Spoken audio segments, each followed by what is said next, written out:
TikTok ini AI-nya itu malah dia akan merekomendasikan apa yang dianggap seharusnya orang ini suka. Sehingga ada semacam efek kayak semacam manipulasi, bahaya edik, tapi akurasinya itu tinggi banget, membuat orang itu suka.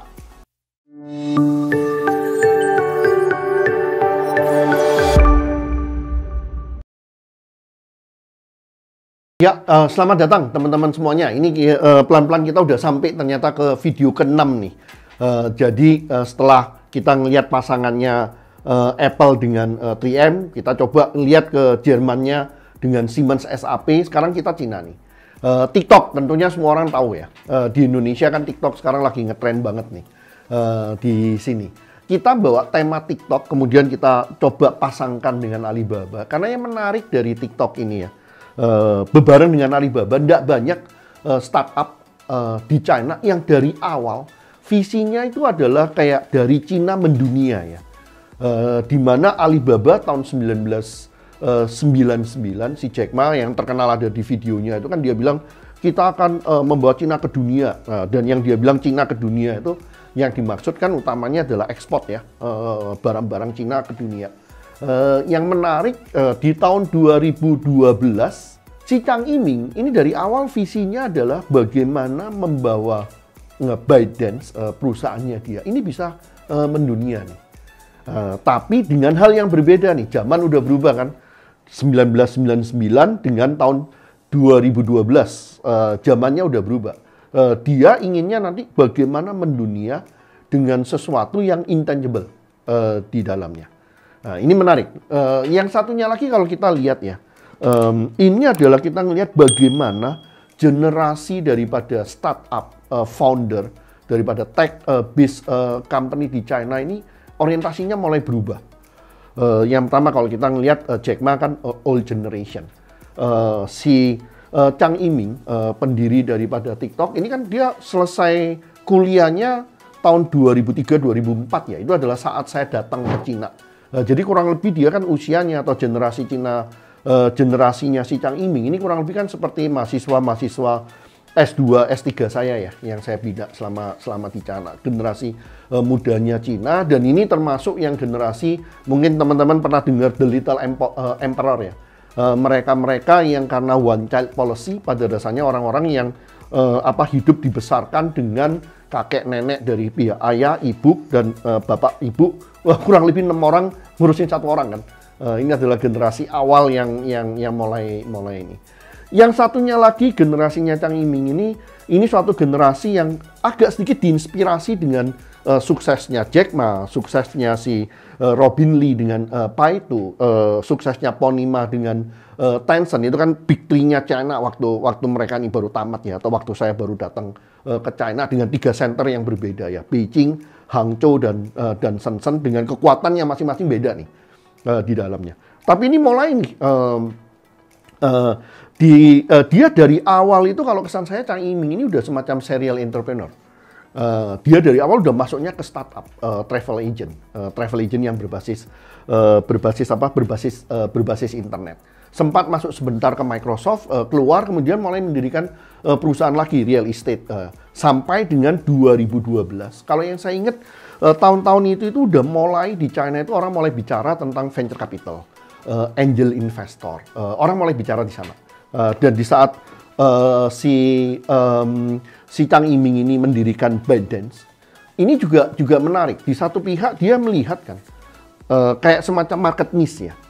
Baidu itu adalah yang pemain dominannya di sana. Apa sih yang membuat orang tidak puas dengan Baidu? Nah, dia meng-create yang dibilang Doudiao, produk pertamanya ByteDance. Yang menarik di sini produk pertama ByteDance itu dari awal sebagai startup yang udah dibiayain ya, ada yang membiayainya dia. Sebagai sebuah startup basisnya udah AI nih.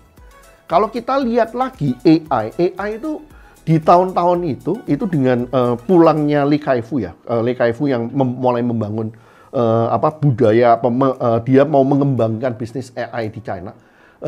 Itu memang talent AI di China menjadi jumlahnya itu cukup besar di dalam untuk memulai sesuatu yang baru. Nah, di sini kan kita ngelihat dengan adanya suatu teknologi yang baru ini, terkadang untuk pemain-pemain lama nggak secepat itu loh. Dia untuk benar-benar bisa memaksimalkan old business modelnya dengan the new technology. Benar-benar memaksimalkannya. Kalau kita ngelihat ya dari sejarahnya ByteDance, yang menarik kan yang pertama dia ini awalnya adalah AI optimized news agent ya, semacam itu, atau news search agent di China, berbasis AI. Jadi dia punya suatu teknologi yang berhubungan dengan AI, kemudian search engine, kemudian engine yang machine learning, kemudian memberikan suatu rekomendasi di dalamnya.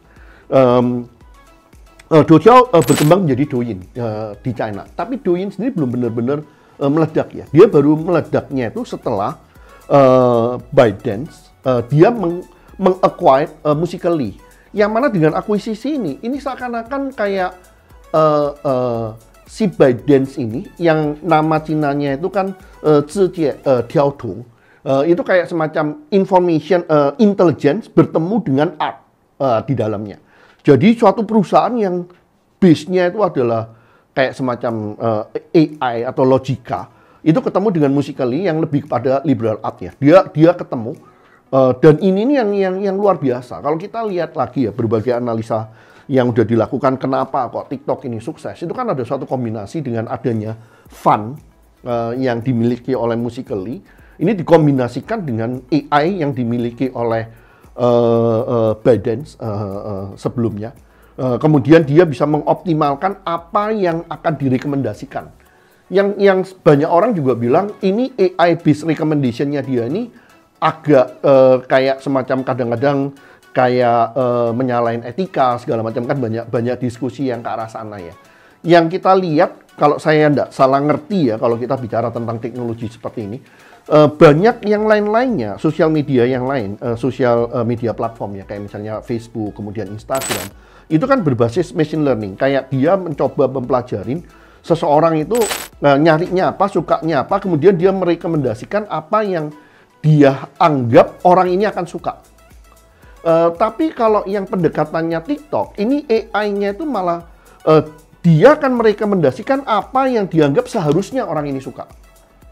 Sehingga ada semacam efek kayak semacam manipulasi, bahaya edik, tapi akurasinya itu tinggi banget, membuat orang itu suka sama yang direkomendasikan. Ini yang menarik. Berarti itu mungkin kalau untuk saya kayak satu kelebihannya ya, suatu startup yang memang pada dasarnya memang kekuatannya itu ada di the new technology dalam artian AI. Bagaimana dia benar-benar memaksimalkan kekuatan teknologi ini untuk bersaing dengan pemain lama nih yang udah established. Yang awal waktu didirikannya teknologinya kan tidak berbasis AI di dalamnya. Ini yang saya lihat sebagai salah satu kekuatan daripada ByteDance ini dengan dia mengkombinasikan dari TikTok ini. Yang satunya lagi yang menarik kalau kita ngelihat ya, terus kita coba bandingkan dengan Alibaba. Alibaba di waktu dia lagi jaya-jayanya, waktu itu kan rata-rata startup lagi ngetren ya. Saya sebagai startup saya tidak bisa manage perusahaan yang sebesar ini. Karena itu di Alibaba, di leadership timnya dia, itu banyak mereka akan meng-hire atau meng-approach orang-orang dari old economy yang udah sukses untuk join. Misalnya yang di video kelima waktu kita bicara tentang Alibaba kan kita bicara si Jack Ma, dia hire Cheng Ming, si profesor dari Indonesia. Dia hire dulu mantan dekan saya, Wang Jian, yang merupakan director daripada research-nya Microsoft Asia. Dia hire orang-orang seperti ini. Kalau kita ngelihat dari the pioneer atau leadership team daripada ByteDance ini, itu dia banyaknya di leadership timnya dia. Ini adalah para serial entrepreneur, para startup yang pernah sempat sukses gitu, digabung semuanya menjadi satu. Jadi anak-anak muda semuanya, anak-anak muda yang sangat berenergi, gabung menjadi satu dan kekuatannya ini benar-benar dibundel nih.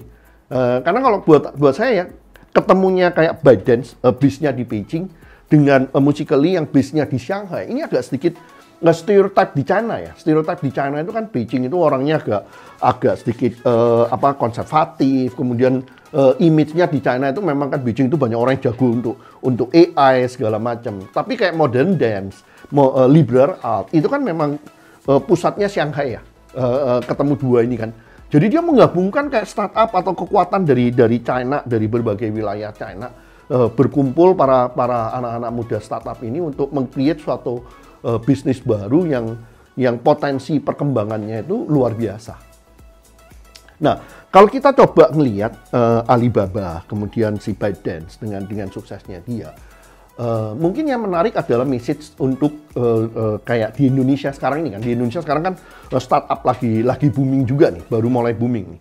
Di dalamnya kita punya success story dengan beberapa unicorn kita yang sukses. Nanti tantangannya di Indonesia kan rata-rata kalau saya banyak kenal beberapa startup di Indonesia ya, kebanyakan itu startupnya kan lebih kepada berbasis semacam ide, bisnis model misalnya, tapi jarang yang berbasis teknologi. Nah, ini tantangannya, karena kalau bisnis idea, kemudian bisnis model yang baru, itu relatifly kadang-kadang mudah di-copy ya. Market barrier to enter-nya itu lebih pendek gitu.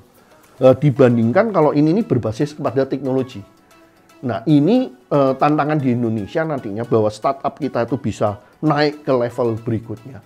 Itu yang pertama adalah teknologi bisnya. Termasuk di dalam teknologi bis ini adalah para talent yang menguasai teknologi dalam jumlah yang agak besar. Nanti yang berikutnya, ya ini yang di Indonesia baru mulai berkembang juga kan. Dunia startup dengan ide-ide yang brilian, ide-ide yang out of the box, yang bisa membuat suatu terobosan, biasanya membutuhkan pembiayaan. Nah, pembiayaan sementara ini kalau kita ngelihat venture capital, kemudian angel investor di Indonesia, yang berasal dari ini loh, karena adanya perusahaan berbasis teknologi IPO sukses banget, kemudian berapa ratus atau berapa ribu orang menjadi kaya mendadak. Itu kan fenomena seperti ini di Indonesia belum mulai muncul ya. Kita ngelihat landscape daripada pembiayaan untuk startup di Indonesia itu berubah, di China itu berubah dengan drastis. Itu terutama kan waktu 2014 ke Alibaba IPO ya. Karena Alibaba IPO itu berapa ribu orang kan yang mendadak jadi kaya. Yang mendadak ada suatu dana besar yang orang-orang mulai mencari penempatan. Yang saya tahu di Hangzhou waktu itu ada beberapa teman yang termasuk dalam orang-orang yang kayak OKB karena IPO-nya Alibaba ini, mereka banyak ngikutin yang lain-lainnya untuk investasi di IPO dan itu yang membuat startup di China 2014 sampai dengan 2018-2019 itu boomingnya luar biasa. Nah, ini yang kita harapkan kan nantinya. Mungkin ada beberapa hal Indonesia bisa lihat juga di China. Bagaimana China dunia startupnya itu berkembang sampai dengan fase yang seperti sekarang ini. Oke, moga dapat pembelajaran baru untuk Indonesia yang lebih maju. Dan nantinya kita juga booming dengan ide-ide brilian berbasis teknologi. Ada orang-orang yang mau membiayai. Thank you. Kita akan bertemu di video berikutnya yang kita akan lebih coba lihat bagaimana perkembangan inovasi di Indonesia sendiri. Makasih.